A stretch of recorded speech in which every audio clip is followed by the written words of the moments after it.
Why most will never escape mediocrity.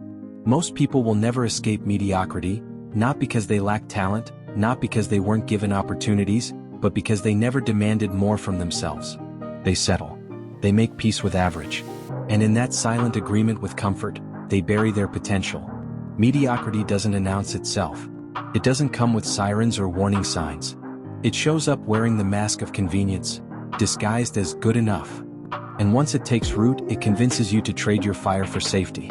The average life isn't built in a single moment, it's carved one compromise at a time. One snoozed alarm. One unspoken idea. One delayed dream. Until the edge is gone. Until the ambition dulls. Until the man or woman who once believed they could move mountains becomes someone who merely survives the terrain. But understand this. The distance between average and greatness is not measured in skill, it's measured in mindset. It's measured in hunger, in conviction, in how deeply you refuse to be ordinary. That's what separates the few who rise from the many who drift. Not just what they do, but what they demand from themselves when no one's watching. Edison didn't stumble into invention. He obsessed with vision. Over 10,000 failed attempts to bring light to a dark world, because he refused to settle. Lincoln was defeated in 26 political races before becoming the leader who held a fractured nation together, because he refused to stay down. Ford was laughed at when he tried to build an engine with no precedent. Disney was told he lacked imagination. Carnegie was a poor immigrant working in a factory before building an empire. What did they all have in common?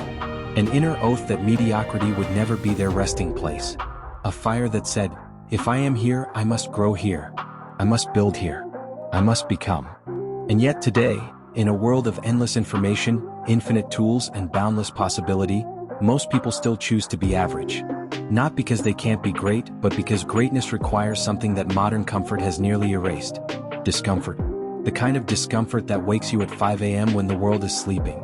That forces you to tell the truth when it's easier to stay silent. That demands discipline when distractions scream for your attention. Mediocrity thrives in comfort. It feeds on indecision. It grows in the soil of maybe later and one day. But one day is a myth. A lie sold to the masses to keep them quiet while their dreams rot in the basement of their soul. If you want to escape mediocrity, the first step is to declare war on your own excuses. Because no one is coming to push you. No mentor, no book, no voice will do the work for you. They can only wake the part of you that's been asleep. The part that already knows what you're capable of. The truth is, you don't need more time. You need a decision. You need to stop living in the gray area between who you are and who you were meant to be. That line is drawn in the sand every single day. Every morning you either rise with fire, or you roll over in defeat. Every moment you either feed your vision, or you let mediocrity feed on your potential. See, escaping average doesn't start with massive action. It starts with radical clarity. What do you want? Not what sounds good. Not what society applauds. What do you burn for? If your vision doesn't shake you awake at night, if it doesn't make you uncomfortable, if it doesn't demand a new version of you, it's not a vision, it's a wish. And you don't build legacies on wishes. Hill wrote it plainly, definiteness of purpose is the starting point of all achievement. Without it, you're a ship without a compass. You might move, but you'll never arrive. Most people live 30, 40, 50 years without ever getting clear. They chase trends, follow noise, imitate others, but they never define who they are. And without clarity, you cannot have power. You cannot direct your energy.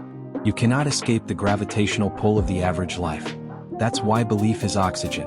Because belief is the fuel that keeps you moving when results haven't shown up yet. Belief is what Edison had when failure tried to speak louder than progress.